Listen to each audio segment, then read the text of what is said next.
Alamin naman natin ang mga naging kaganapan sa pagpapatuloy ngayong taon ng 3rd El Presidente Golf Cup na ginanap sa Orchard Golf and Country Club sa Dasmariñas, Cavite. Para sa detalye, narito ang report ni Paulo Salamati.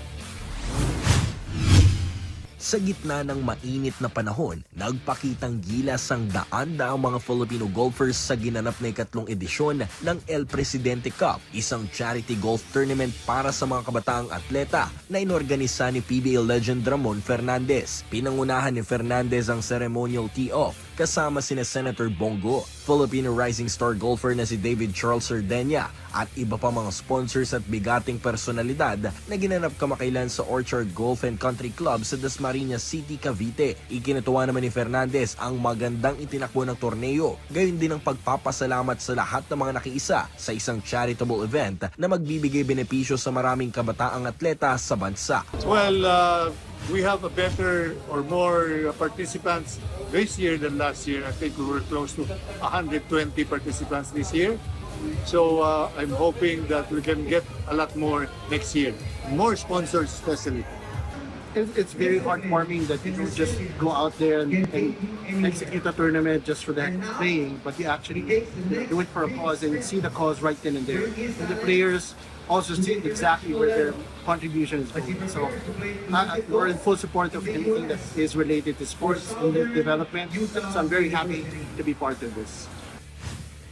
Matatanda ang binansagang boy commute na si Sardenia na anak ng isang caddy, ang primary beneficiary noong ikalawang edisyon ng nasabing kompetisyon kung saan nakatanggap siya ng 120,000 peso cash assistance para sa pagsali sa mga ilang torneo abroad. At nitong Abril lamang, nabiyayaan si Sardenia ng isang full athletic scholarship ng isang NCAA Division I school sa Estados Unidos na Southern Utah University para maging bahagi ng Thunderbird Men's Golf Team.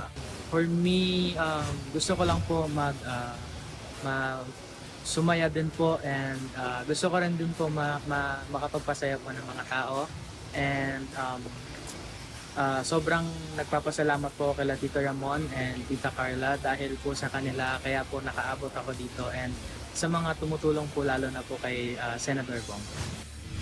Sports, hindi droga. Ito naman ang panawagan ni Senator Bongo sa pagpapaigting ng suporta para sa mga kabataang atleta. Bilang pinuno ng Senate Committee on Sports, naniniwala ang senador na ang disiplinang natututunan sa sport ang pinakamabisang sandata ng mga kabataan upang manatiling nakapokus sa kanilang mga mithiin sa buhay. Bilang chairman po ng Committee on Sports, ay patuloy kong sinusuportahan ang mga sports program ng ating bansa dahil naniniwala po ko na ang sports ay isang paraan na ilayo natin ang mga kababayan natin sa masasamang bisyo.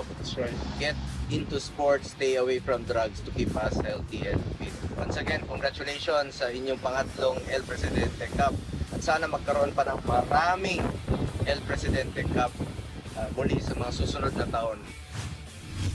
Sa pagtatapos ng El Presidente Cup ngayong taon, siniguro ni Fernandez na asahan na mas pagbubutihin pa nila ang mga susunod na edisyon ng El Presidente Cup at ang pagsasagawa ng iba pang mga charitable tournaments bilang pagpapatuloy sa pagsuporta sa mga kabataang atleta. Paulo Salamatin para sa Atletang Pilipino, para sa Bagong Pilipinas.